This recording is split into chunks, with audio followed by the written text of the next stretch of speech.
the covert nature of abuse, specifically narcissism. And I know that word is thrown around a lot, and I'm not a psychiatrist or psychologist, so I certainly can't diagnose anyone, but my mother was very Machiavellian, very manipulative, calculated, and I ended up marrying people like that. And I think the thing that I wanted to talk about that was they're really good at performing in a way that the average person thinks they're the greatest. And that was always something that was really hard for me as I was healing from abusive relationships and healing from my mother trauma was, everyone always telling you how great that person is. And this goes back again to my talk.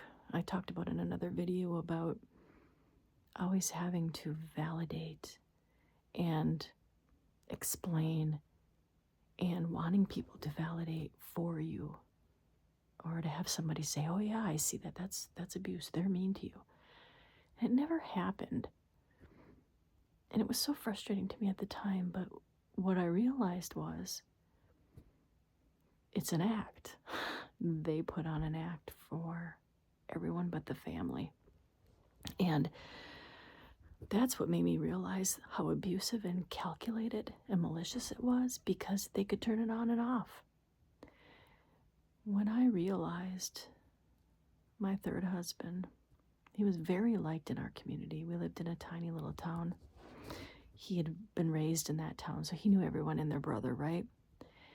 And he would go and fix the old ladies' sinks, and he would, the whole town used to talk about how he loved babies, and if you have a baby, so-and-so will come over and hold it and love it, and he's so good with kids.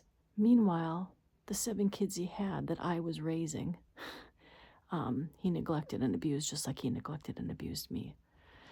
So, people outwardly just praised him all the time. He was just this amazing person, and he helped everyone, and he was so nice and kind, and oh yeah, so-and-so, he's just the best. And that's okay.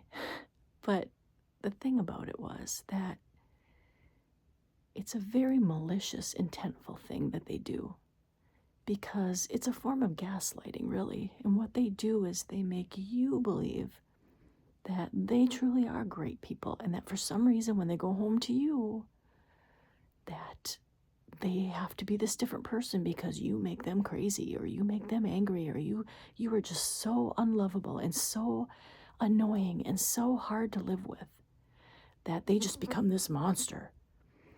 And I really believed that for a long time, until there was a day where, unfortunately, because of my ex's abusiveness, his children were pretty messed up, and they had mental illnesses, which in my opinion were really just abuse manifesting in emotional, it looked like emotional or mental illness, but it was really emotional abuse. And one of the older kids, who had a lot of issues with drugs and alcohol, climbed into our home while my ex and I were gone overnight. So our 15-year-old, his 15-year-old, my stepson, was home for the evening, and the older son, who was I think 17 at the time, climbed through the window, went upstairs at 3 a.m. while we were gone, and beat up the other brother over some stupid fight. I don't remember what they were arguing about, but this wasn't just a fight. The older brother actually broke ribs and broke the child's jaw. All of that happened. And how horrific that sounds, that was the kind of neglect and lack of love that these kids had, that they were just taking it out on each other. And I'm in the middle just trying to give everybody enough love so that they can all just get along. But anyway, It was maybe a few months later, and the older child ended up going to jail for that. I mean, he turned 18. He had other prior problems with drugs and alcohol and tickets, so he went to jail for that. And we were sitting on our front porch, and the child that got the broken ribs looked at his dad and said, "Are you going to go visit," I won't say his name, "in jail?"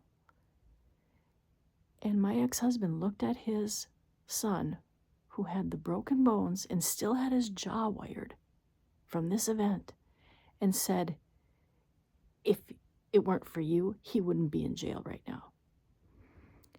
And the look on that boy's face broke my heart. Broke my heart. And I chased after him and I said, I won't say his name, but I said, "Hey, you,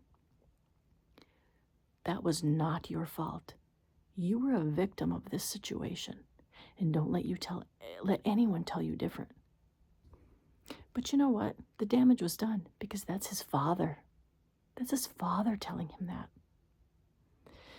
So that's just an example of how you really need to be careful and to use your discernment about people, because the wickedness in this world, it likes to put on a really pretty face.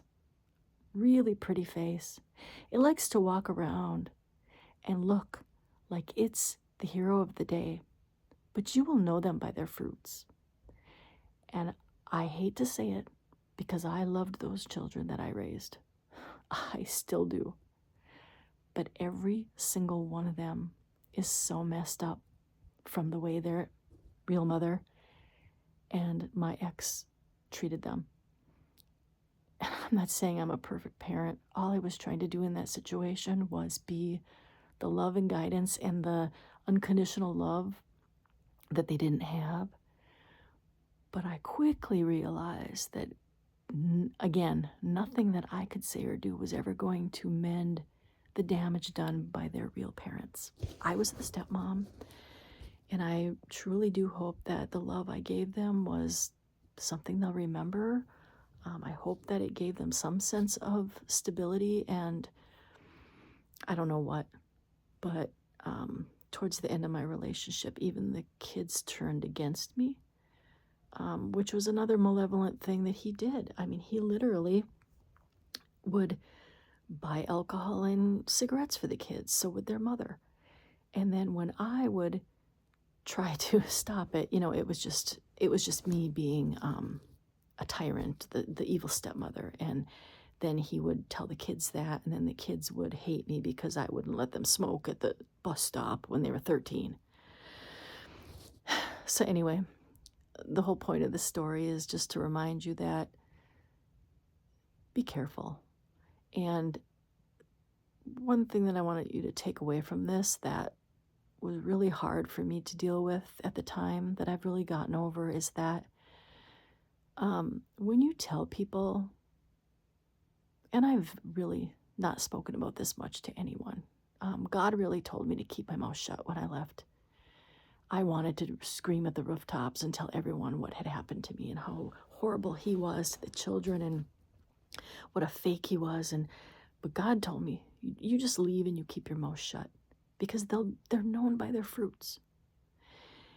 And now all of his kids are over 18. They're in jail, they're on drugs, and they're not in good places in their life, from what I know. And this small little town where everybody knows everybody, this man walked into the local bar and walked into the local restaurant and walked into church, and everybody just praised him for being good old so-and-so everybody loves and knows. And nobody once cared enough to look at the situation in his house and to look at those kids. There was a woman in our town that was a school teacher, and she taught every single one of those kids coming through that school, every single one of his kids. And Don't tell me that you didn't know something bad was happening in that house. Of course, when I divorced him, it was, me.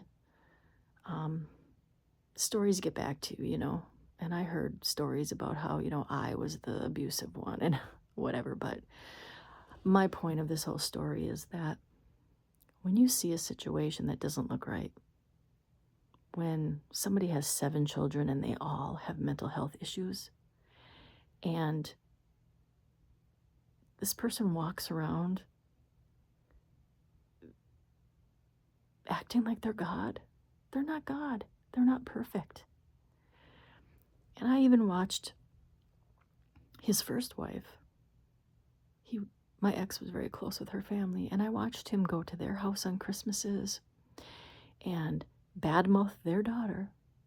She was the bad mom, and he was the good dad, and they would praise him and say, "Oh, we're so glad you're in the kid's life. If their mother was raising them, what situation would they be in?" And they all just fed into his illusion while they watched these kids going.